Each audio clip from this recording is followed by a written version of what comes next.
hablar ahora del virus de la hepatitis B. Primero debemos recordar la estructura de este virus. Él es un virus de ARN envuelto con una cápside icosaédrica. ¿Y cómo que envuelto? ¿Qué pasa? Este virus está muy relacionado con el virus de la hepatitis B. Habíamos dicho que el único que tenía envoltura técnicamente es el virus de la hepatitis B, pero ¿qué pasa? Digamos que se la roba, por así decirlo. Entonces toma la envoltura de que contiene su antígeno de superficie, que es como el que está en la imagen. Allí lo pueden distinguir porque también habla de que el material genético es, recuerden, de ARN. También tenemos que recordar que forma parte de la familia Delta Viridae y es un virus que es defectuoso y solamente puede replicarse en células que hayan estado preinfectadas por el virus de la hepatitis B. Solo nunca nos va a hacer daño. Entonces recuerden que sin su buddy, o sea, sin su amigo, el virus de la hepatitis B, este virus no hace absolutamente nada. La infección con el virus de la hepatitis D ocurre más frecuentemente entre personas que son consumidoras de drogas intravenosas, como la heroína, y también personas con hemofilia, y afecta alrededor del 5% de los pacientes con hepatitis B. Por lo tanto, tienen que recordar que estos dos siempre tienen que estar juntos. O sea, realmente es muy mala suerte cuando una persona pues adquiere esta enfermedad también, porque es realmente una muy baja probabilidad. La siguiente, por fin. Ok. Entre las vías de transmisión, pues principalmente ocurren como otras que ya hemos visto, pero las más importantes son la vía parenteral y la vía por contacto sexual. La vía perinatal es muy poco frecuente. La siguiente, por fin. Ok, la patogenia. ¿Cómo comienza todo este proceso? El primer paso es que el virus de la hepatitis D, fíjense que afuera está como la envoltura, que es la que se robó del virus de la hepatitis B. Él entra en la célula y en el núcleo de los hepatocitos de la misma manera que lo haría el virus de la hepatitis B. La siguiente. Ok. El segundo paso consiste en que cuando este entra a la célula, él se dirige al núcleo, donde usa la ARN polimerasa de la célula huésped para copiar ese material genético y también usa los ribosomas de la célula para crear antígenos delta. El ARN viral se empaqueta en la cápside. Para formar una partícula vírica completa, debe utilizar el antígeno que agarró del virus de la hepatitis B y así poder envolverse. La siguiente. Luego, abandona la célula para seguirse replicando en otros hepatocitos. Pero debemos recordar algo muy importante. Es que este virus tiene algo que también se conoce como antígenos delta, que son propios, o sea, no los tienen otros virus de la hepatitis, solamente este. Porque recuerden que es el único que forma parte de la familia delta virus. Estos antígenos delta son nocivos para los hepatocitos y provocan la muerte celular y el daño hepático. Por lo tanto, a diferencia del virus de la hepatitis B, la hepatitis D daña las células directamente, porque en el virus de la hepatitis B hay mediación por parte del sistema inmunitario, pero aquí no es así. Aquí lo hace directamente el propio virus. La siguiente, por fin. Ok. Aquí también tenemos ciertos factores de riesgo, como los que hemos visto antes con otros virus.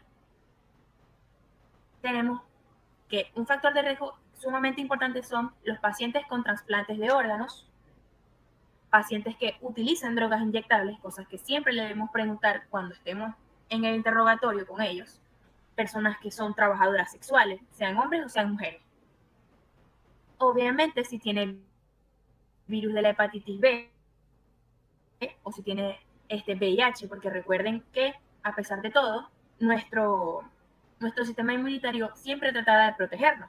Pero si tenemos virus de inmunodeficiencia humana, nuestro sistema inmunitario pues no va a estar trabajando correctamente. También las personas que son promiscuas o que no practican sexo seguro y personas también que tienen un historial de padecer infecciones de transmisión sexual. O sea, básicamente magnifica lo que es el contacto por o sea, las vías de transmisión, como son el contacto sexual y la vía parenteral. La siguiente, por favor. Ah, ¿Cómo es este virus? Este virus es un poco más especial que los demás, ¿verdad? Porque las manifestaciones clínicas dependen del tipo de infección. ¿Por qué? Porque hay dos formas. Pero obligatoriamente el paciente tiene que tener virus de la hepatitis B. Eso no lo pueden olvidar. Solo el virus de la hepatitis D no hace nada.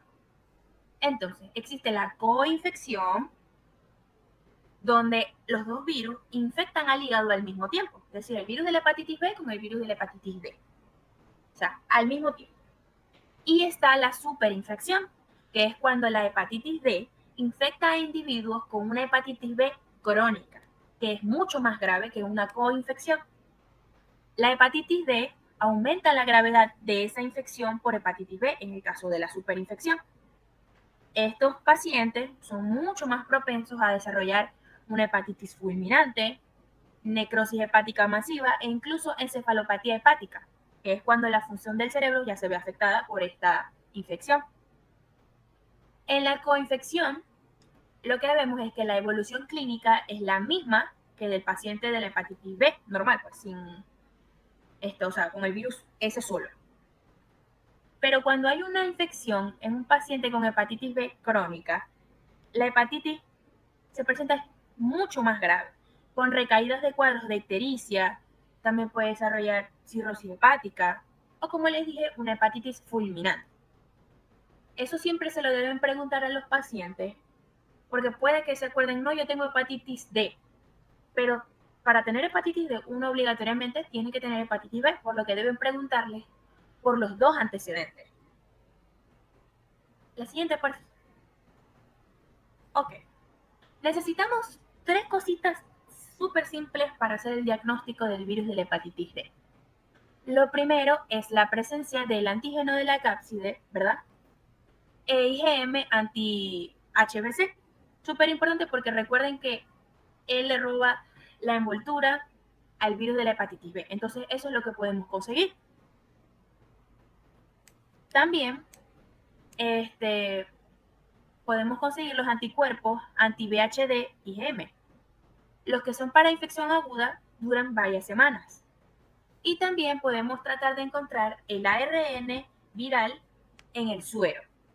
O sea, son tres cositas súper importantes para el diagnóstico. Es una cosa muy importante a destacar, es que este virus es difícil de diagnosticar.